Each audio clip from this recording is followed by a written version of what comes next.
I just want to greet everybody everywhere in the world. I want to greet everybody everywhere in the world. God bless you as you watch this video. I'm actually on my mission to South America. My base of the ministry is Ribeirão Preto City in the state of São Paulo. We are in the city which is the city is considered the center of the industry of sugar. I mean, you have all things here. It's very rich, this city. It's very rich. Somebody said this is the California of Brazil. If you are here, the same thing like Los Angeles, like California, because of the sugar they produce in this city, ethanol, alcohol, all these things. I mean, for reduction of pollution in the world. It's correct. But talking on it, I wanted to work on the promises of God which come in the book of Leviticus and Number.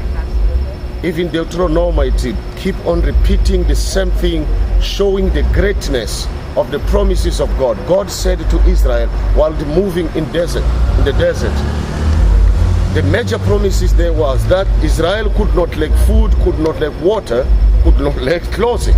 And you may recall that Israel had no space to get to work. I mean, they could not have even factories. They could not have even time to dig deep the wheels of water. But God promised them, you will not lack food, you will not lack water, you will not lack clothes. You may recall the situation. You may recall the situation of the clothing of Israelites. It were never old, were never destroyed. I mean, amazing. It were never old, were never destroyed. And then they had water enough in the desert. I'm talking about desert. We always travel to the Middle East. You can see the Sinai after Egypt of the Red Sea. I mean, how can you have water in that desert? But God gave water to Israelites. God gave clothing to Israelites. Their sins could not finish up for 40 years. Those are big promises of God. For 40 years, the shoes could not finish up. The trouser remained the same trouser. Você está girando demais. Ponta aqui. Ponta daqui, filho. No. Down. Oh, the trouser never went off. The shoes never finished up. They had food. God had to cook in heaven. I mean, it became a worker for Israelites because what God promised, God take care. Where God sent, God provide. I'm just standing in one of the center of the oldest part of the Ribeirão Preto. I want you to see these images there. This is just evening now, around 8 o'clock p.m. The same promises God made to Israelites. I mean, this is the same promises that take care of us today. I left South Africa. I'm just here taking the mission of God. I'm not judging any church. No church take responsibility of giving salary, but God take care. God take care of just other states up to the center west. Like you drive to Colombia, like you drive to Suriname Republic, Paraguay, Bolivia, and go up to Jamaica. I came here because my headquarters. End of this month, November, I'm gonna fly back to South Africa. But listen about this promise. I have got this belief that, look, if the promises of God is upon us, we have to have food in the table. I mean, we have to at least food in the table. We may not be billionaires, but we have to have food in the table. What is taking place in my continent? African continent, it shows something wrong in that continent. Well, we blame it the time of slavery is gone. We blame it the time of colonialism. It's correct. I mean, 500 years, and Europe kept pressure over Africa, not giving education, no literacy, and so on. And that created havoc in terms of developing the continent. Then after that, we fought, we lost our beloveds in order to bring independence to Africa. We are now free now from Cape to Cairo. We have 54 countries free. We congratulate also the new nation, the Southern Sudan and Darfur. Thank you, Juba, for the independence. And we thank the former president of South Africa, Mr. Thabo Mbeki, for your work. I mean, I've read now in allafrica.com that he won the African Citizen of the Year because that man, he can negotiate.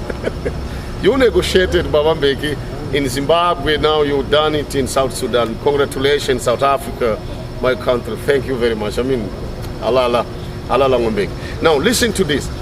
After all those blames, I mean, we got independencies in Africa. We got independencies. We have black governments, Arabic governments, we have colored governments, we have Indian governments. So what is wrong, therefore, that we can't have that blessing of God in the table? Why not having food enough for African continent? Eh? We are watching daily leaders that come to power and they are dictators. For example, Guinea-Bissau, for an example. The dictators. I mean, the people vote for a government, the military overthrew it. Since Bernardo Vieira, since the independence from Portugal, they never had a full blast mandate of the government coming to term. They just kill people, they just throw away. I mean, that we can't still blame slavery, we blame colonialism, we blame all this stuff because colonialism took a long time for us to have education. I mean, it does not work. It does not work, sir, because since 1975, Guinea-Bissau cannot move. Other nations are moving. And they did things of Africans staying in power for long. I mean, that bring curses to our continent. I believe Africa is a very stubborn continent because of the wrong leadership, a wrong politics, a wrong vision of the economy. We don't believe in ourselves that we can do it without relying to the Western powers. Everything we must go to USA, everything we must go to UK and Europe. And we don't copy nothing there. I mean, USA now has fallen. But look, the government, the White House, they strive day and night to bring back the proud of Americans. The proud of Americans. And Barack Obama won now the election to take the country into second term. I mean, they fight to bring the values of their country. And we African leaders got there in the White House. What do we learn there? And come back and oppress our own people, stealing money. Another president who's passing away from Malawi now, for example, his clothes, I mean, his place has been taken by George Banda. And he spent near 100 millions putting in his bedroom. He died with 100 million, close to 800 millions in the bedroom. I mean, withdrawing all money from the banks and putting in your bedroom. And Malawi lacking even petrol in their stations. No petrol there. People are living without tar roads, nothing. Poor of the poorest in Africa, that country. But the president take millions and put in the bedroom. I mean, you will say still blame because of slavery, you will still blame because of colonialism, because they refuse it, illiteracy, etc. So when you don't give the education to Malawian, you will say because English people came to rule Nyasaland. I mean, does not make sense. Those are lies. What to say, for an example, what to say about Mobutu Sese Seko? He just ruled the former Zaire and took all money there. He built a big hospital in France, yet his own soldiers lacked a clinic to treat the poor. Protecting him there is a vast country. I mean, the Congo Republic is the Democratic Republic of Congo now, after all those democracies. And see the size of the country. It take the whole Western Europe. They had all riches to make something good for the Congo, the People's Republic of Congo. But he died. I mean, 4 decades in power, Mobutu Sese Seko, taking money of the people of Zaire and not developing the country. Then you will blame Europe with that one. So that is Europe that put the mind of Mobutu Sese Seko to oppress it. Our continent strives everywhere in conflicts because of stupid leadership. We are led by wrong people. Someone said, now we need to be led by a Christian leader. Okay, a Christian leader. Well, but a Christian leader, there's a question also.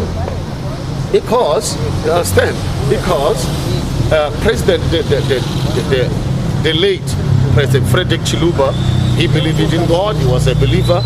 And now, his last days was dark days, challenged by the court down there because he took millions of the government. I was not in Lusaka, I was not in Zambia, but it's a shameful. A leader who is a Christian ruling the country, he took from from this man who founded the Proud of Zambians. I mean, if you Kenneth Kaunda, to me, he's a big man. It's like Mandela in South Africa. It's like Samora Machel in Mozambique. It's like Julius Nyerere in Tanzania. These people protected the freedom fighters in Africa for all Southern Africa to be independent because of those old men. He took days, said he would fix everything because a Christian at the end of the day took millions of the government. I have got no proof of that, but this is very unacceptable. I mean, we talk Christians should lead the continent. We fail even to love each other in the church. We fight as pastors in the church. How can we lead a country? Africa needs a setting of God, a setting of moral of God. If you remember in the book of Acts, for example, Cornelia, he was a captain of the soldier of Roman Empire. Roman Empire was too rude and cruel, but he was so just a man without Jesus in his heart. Read the book of Acts. The Bible says the angel came from heaven and they told Peter to go and help him to know Jesus because we were doing well to people. What do you do as a Christian? You are trying to lead your country and you fail to lead 100 people in your church. It's not possible. I mean, we are full of greed in Africa. People come to power.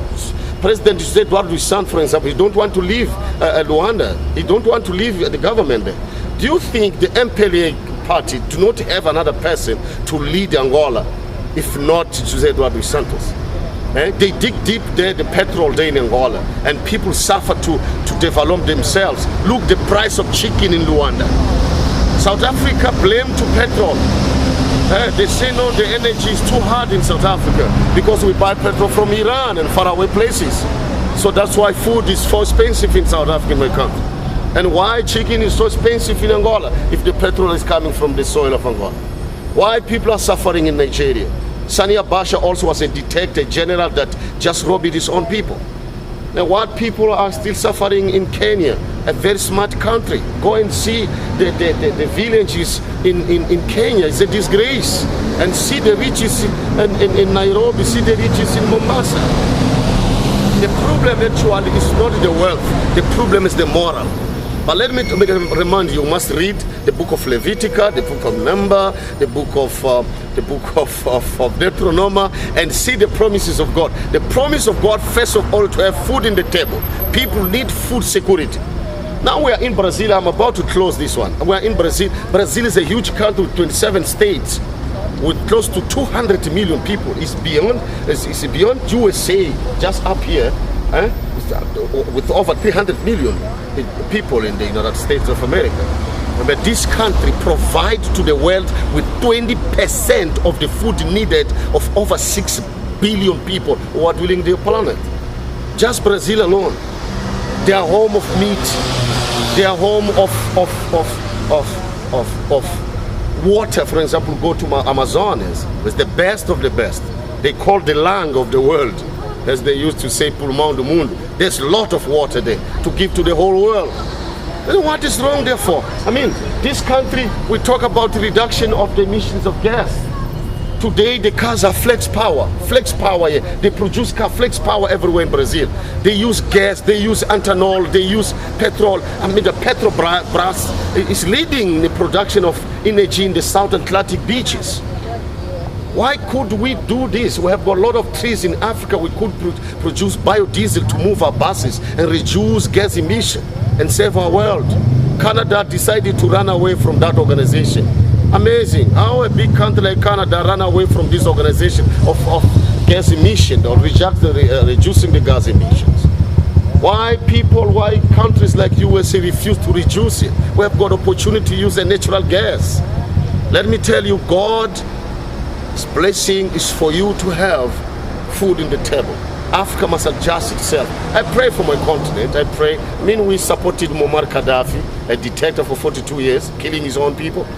We still support now Bashar, this man, General Bashar, this leader of Sudan. The International Court of Justice want him in The Hague. He's running away, killing thousands of people in South Sudan.